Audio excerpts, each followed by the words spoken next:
मंडळी, तुम्हाला माहीत आहे का, आजकाल महाराष्ट्रातल्या प्रत्येक चौथ्या घरात मधुमेहाचा म्हणजे शुगरचा रुग्ण आढळतो. पण आपण याला किती गांभीर्यानं घेतो? गोळ्या सुरू आहेत, मग काय घाबरायचं असाच विचार तुम्ही करता का?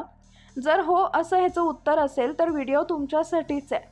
कारण आज आपण फक्त औषधांवर अवलंबून न राहता या आजाराला मुळापासून समजून घेणार आहोत आणि नैसर्गिक रीतीनं कसं नियंत्रित करायचं ते पाहणार आहोत. नमस्कार मित्रांनो आणि मैत्रिणींनो, मी डॉक्टर आणि आजच्या या विस्तृत व्हिडिओमध्ये आपण मधुमेहाबद्दल सविस्तर चर्चा करणार आहोत. आपण पाहणार आहोत की शुगर नेमकी का आणि कशी वाढते, ती शरीरातील अवयवांना आतून कशी हानी पोहोचवते आणि सर्वात महत्त्वाचं म्हणजे विज्ञान आणि आयुर्वेद यांची सांगड घालून तिला नैसर्गिकरित्या कसं थांबवता येईल किंवा पूर्ववत करता येईल. सुरुवातीला एक कडू सत्य सांगते. जेव्हा पहिल्यांदा रक्तातील शुगर वाढल्याचं समजतं तेव्हा आपण थेट डॉक्टरांकडे धाव घेतो. डॉक्टर काही गोळ्या किंवा इंजेक्शन्स लिहून देतात आणि आपण ते नियमित घेतो. पण वेळ जसं जातो तशी तुमची शुगरची पातळी, औषधांची संख्या आणि डॉक्टरांची फी या तिन्ही गोष्टी वाढतच जातात. हे का घडतं? कारण फक्त औषधांनी मूळ कारण सोडवत नाही, तर फक्त लक्ष नियंत्रित करतात. तुम्हाला माहीत आहे का, आज भारतात जवळपास 9 कोटी लोक मधुमेहासोबत जगतात आणि याहूनही धक्कादायक गोष्ट म्हणजे यापैकी सुमारे 43% लोकांना हे माहीतच नाही की त्यांच्या शरीरातील शुगरची पातळी आधीच वाढलेली आहे. मधुमेह हा आता केवळ एक आजार राहिला नाही, तर तो एक शांत मारेकरी बनलाय. तो हळूहळू कोणतीही वेदना न देता शरीरातील अवयवांना नुकसान पोहोचवत राहतो. पण याचा अर्थ असा आहे का की तुम्हाला आयुष्यभर औषधांवर अवलंबून राहावं लागेल? अजिबात नाही. आज आपण हे समजून घेणार आहोत की शुगर का वाढते, ती शरीराला कशी हानी पोहोचवते आणि तिला नैसर्गिक उपायांनी कसं नियंत्रित करता येईल. अगदी सोप्या भाषेत समजून घेऊया. जेव्हा आपण अन्न खातो तेव्हा आपलं शरीर त्याचं ग्लुकोज म्हणजेच साखरेत रूपांतर करतं. हे ग्लुकोज आपल्या शरीराच्या प्रत्येक पेशींसाठी इंधनाचं काम करतं, ज्यामुळे आपल्याला ऊर्जा आणि ताकद मिळते. पण या ग्लुकोजला पेशींच्या आत जाण्यासाठी एक चावीची गरज असते, जिला आपण इन्सुलिन म्हणतो. हे इन्सुलिन आपल्या स्वादुपिंडातून पॅनक्रियाजमधून तयार होतं आणि रक्तात सोडलं जातं. मधुमेह मुख्यतः 2 प्रकारचा असतो. टाईप 1 यामध्ये शरीर इन्सुलिन बनवणंच बंद करतं. हे सामान्यतः लहान वयात होतं आणि इन्सुलिन इंजेक्शनची गरज भासते. टाईप 2 हा सर्वात जास्त आढळणारा प्रकार आहे. यामध्ये इन्सुलिन तर तयार होतं, पण पेशी त्याचा वापर करू शकत नाहीत. यालाच इन्सुलिन रेजिस्टन्स म्हणतात. पेशींच्या कुलपाला गंज लागल्यासारखं होतं, म्हणून ग्लुकोज आत जाऊ शकत नाही. जेव्हा ग्लुकोज पेशींमध्ये जाऊ शकत नाही, ते रक्तात साचत राहतं आणि रक्तातील शुगरची पातळी वाढते. दीर्घकाळ ही पातळी जात राहिली तर शरीरातील नाजूक रक्तवाहिन्या आणि नसा खराब होऊ लागतात. मित्रांनो, मधुमेहाला शांत मारेकरी का म्हणतात? कारण तो सुरुवातीला कोणतीही तीव्र वेदना देत नाही, पण आतल्या आत तो अवयवांना पोखरत राहतो. जेव्हा जेव्हा रक्तातील ग्लुकोजची पातळी 180च्या वर राहू लागते तेव्हा रक्त घट्ट आणि चिकट होऊ लागतं. कल्पना करा की तुमच्या घरातील पाण्याच्या पाईपामधून पाण्याऐवजी घट्ट मध वाहू लागला तर काय होईल? पंपावर ताण पडेल, पाईप अडकतील आणि शेवटी फुटतील. तसंच शरीरातील रक्तवाहिन्यांमध्येही घडतं. चला आता सविस्तर समजून घेऊया की हे गोड विष तुमच्या शरीरातील कोणत्या 5 प्रमुख अवयवांना उद्ध्वस्त करतं.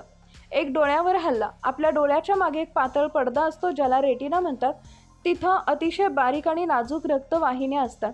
जेव्हा शुगर दीर्घकाळ जास्त राहते तेव्हा या रक्तवाहिन्या फुटू लागतात किंवा सूज येऊ लागते.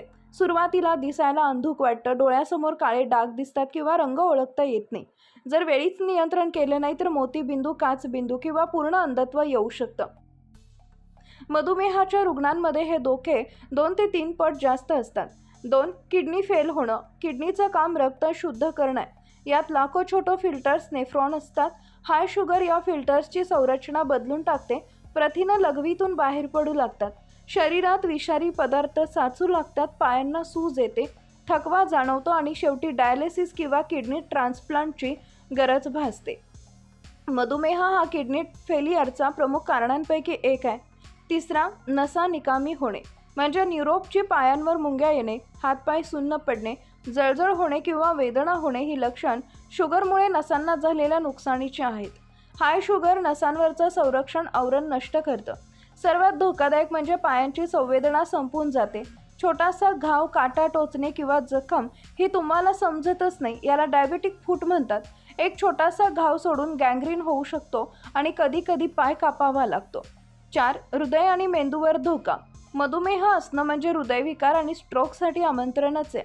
वाढलेली शुगर रक्तवाहिन्यांच्या भिंती खडबडीत करते, त्यामुळे कोलेस्ट्रॉल सहज चिकटतं आणि अडथळा निर्माण होतो. हृदयविकाराचा धोका 2 ते 4 पट वाढतो. मेंदूच्या वाहिन्यांमध्ये अडथळा झाला तर अर्धांगवायू म्हणजे स्ट्रोक येऊ शकतो. उच्च रक्तदाब आणि कोलेस्ट्रॉल सोबत हे धोके आणखी वाढतात. 5. जखमा भरण्यास उशीर आणि कमकुवत रोगप्रतिकारक शक्ती. शुगरच्या रुग्णांच्या जखमा लवकर भरत नाहीत कारण खराब रक्तप्रवाहामुळे ऑक्सिजन आणि पोषक द्रव्य जखमेपर्यंत पोहोचत नाहीत. दुसरं कारण म्हणजे जास्त साखरेमुळे जीवाणू वेगानं वाढतात. छोटे संसर्गही जीवघेणे होऊ शकतात. तोंडातील समस्या, त्वचेचे संसर्ग आणि इतर आजारही वाढतात. हे सर्व सांगून मी तुम्हाला घाबरवत नाही आहे, उलट तुम्हाला सावध करायचं आहे. चांगली बातमी आहे की हे नुकसान टाळता येतं.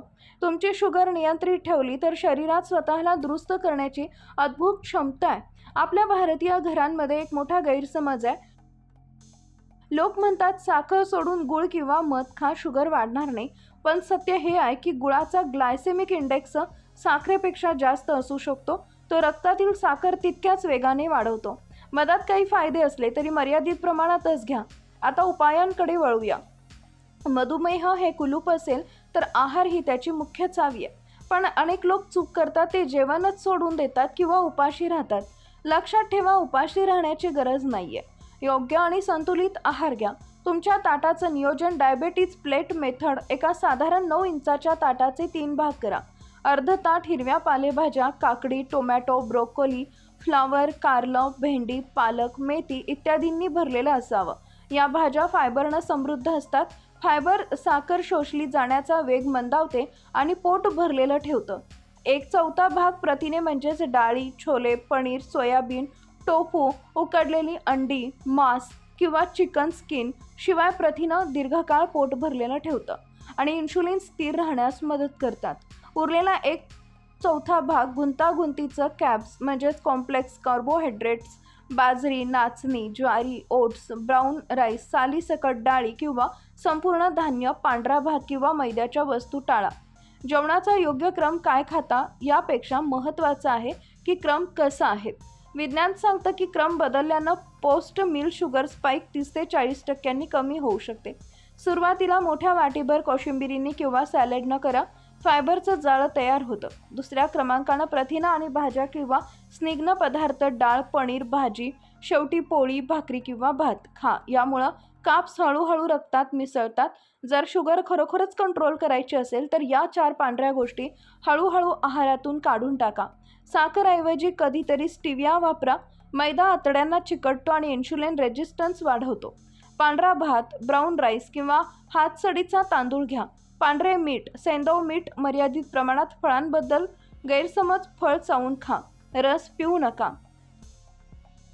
चावल्यानं फायबर मिळतं, रसातून फक्त फ्रॅक्टोज मिळतं जे यकृतावर हल्ला करतं. सफरचंद, पेरू, जांभळ, पपई, संत्री यांसारखी फळं चांगली पण मर्यादित प्रमाणात. संध्याकाळची भूक धोकादायक आहे. बिस्किट किंवा फरसाणऐवजी भाजलेले मखाणे, 5 ते 6 भिजवलेले बदाम आणि 2 अक्रोड घ्या. दिवसभरात 3 ते 4 लिटर पाणी प्या. डिहायड्रेशनमुळं शुगर वाढू शकते. आयुर्वेदिक उपाय. वैज्ञानिकदृष्ट्या सिद्ध झालेले एक मेथी दाणा रात्रभर भिजत ठेवलेले 1 चमचा सकाळी रिकाम्या पोटी खा. इन्शुलिन संवेदनशीलता वाढवतं आणि कार्बोहायड्रेट पचन मंदावतं. कारलं म्हणजे कडू आणि जांभूळ यामध्ये इन्शुलिनचे सारखे घटक असतात. कारलं आणि जांभुळाचा ज्यूस किंवा पावडर शुगर कमी करण्यास मदत करतात. अनेक अभ्यासात 15 ते 20% कमी होण्याचे पुरावे आहेत. दालचिनी अन्नात चव वाढवते आणि HbA1c लेवल कमी करण्यास मदत करते. चहात किंवा दुधात घाला. व्यायाम आणि जीवनशैली. जेवणानंतरची शतपावली. दुपारी आणि रात्री जेवणानंतर फक्त 10 मिनिटांची हलकी हालचाल करा. हे मसल्सला रक्तातील ग्लुकोज शोषून घेण्यास भाग पाडतं. अभ्यासात दाखवतात की जेवणानंतर 2 ते 5 मिनिटांची चाल ही शुगर स्पाइक कमी करते आणि 10 मिनिटांची चाल आणखी प्रभावी ठरते. योगासन, मंडूकासन स्वादुपिंडाला सक्रिय करतं. प्राणायाम तणाव कमी करतो कारण तणावामुळे शुगर वाढते. मधुमेह ही अंतिम शिक्षा नाही आहे. योग्य माहिती, शिस्तबद्ध आहार, नियमित व्यायाम आणि डॉक्टरांच्या सल्ल्यानं तुम्ही याला केवळ नियंत्रणच नाही तर बऱ्याच प्रमाणात रिव्हर्सही करू शकता. आजपासून ताठ बदला. 10 मिनिटं चाला, शरीराला ऐका. आपल्या चॅनलवर नवीन असाल तर जरूर सबस्क्राईब करा.